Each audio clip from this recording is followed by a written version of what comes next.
Toilet paper would be replaced as necessary.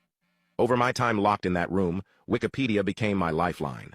It was my only connection to my sanity. It became my obsession. Wake up, piss, eat, do some push-ups, read, sleep, repeat. At first, I browsed aimlessly. Then it struck me. This had to be some sort of test. And if my kidnappers were willing to go to these lengths to keep me here, there had to be serious consequences if I failed. Wikipedia was the only source of allowed information. But what was I supposed to research? Was I looking for patterns or specific subjects or conspiracy theories? I had no idea, so I just began browsing alphabetically. After 2 years, I still didn't know what I was looking for. But I felt like I knew a lot more than I did when I started. Besides, the routine kept me sane and alert. I had a feeling that any form of complacency would be the death of me. When the kidnappers came again, I was ready for them. I wasn't afraid, not yet. I knew they wouldn't have wasted all their time and resources just to randomly kill me. I was blindfolded and led into a different room. When they removed the blindfold, I found myself in a dingy, white room lit by a series of humming fluorescent lights. There were 2 speakers perched on a wall full of hundreds of webcams, all facing a worn-down card table circled by 10 folding chairs. There were 9 other people seated around the table, and they looked a lot like I felt. Mentally exhausted but wary, hyper-alert. Captives like me. 1 empty seat. Just for me. After forcing me into the chair at gunpoint, our captors left the room, and we were alone with the webcams. I was dying to ask questions, but I had a feeling they all knew just as much about the situation as I did. Which wasn't much. No one else was saying anything, so I decided to hold my tongue. Distorted, generic game show music suddenly blasted through the silence. We all jumped a little. The tension in the atmosphere felt like a weighted blanket pressing down on all of us.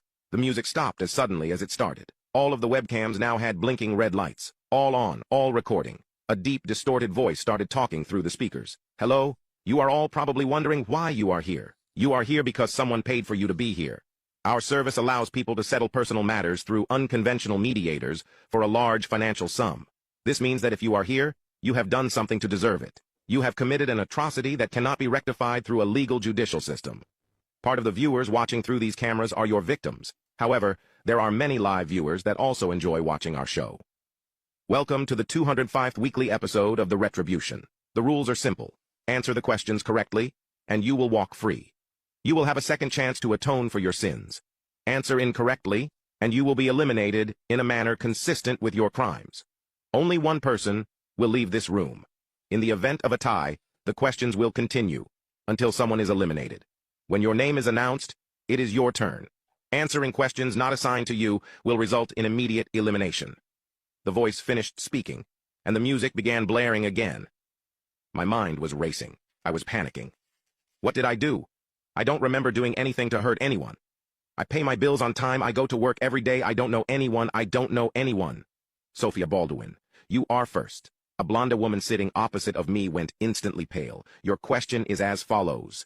In the year 2006, how many deaths does the National Highway Traffic Safety Administration estimate occurred due to alcohol-related traffic collisions? Utter silence filled the room. Sophia swallowed nervously, hands shaking. She looked like she had slipped into a trance, reliving some awful memory. Her eyes were brimming with tears when she answered, barely speaking above a whisper. 18,000. That is correct. Well done, Sophia. The lights on the webcams blinked silently. I could hear my heart pounding against my chest, begging to burst out. Justin Murlock. An older man, easily in his 60s, glared at the speakers, seemingly unafraid. Name 5 examples of actions that constitute a war crime. The man's face froze for a second, then was overtaken with sheer hatred and anger. I will not play your game. I will not bow to your sick rules. I fought for my country, and I deserve respect for what I've been through.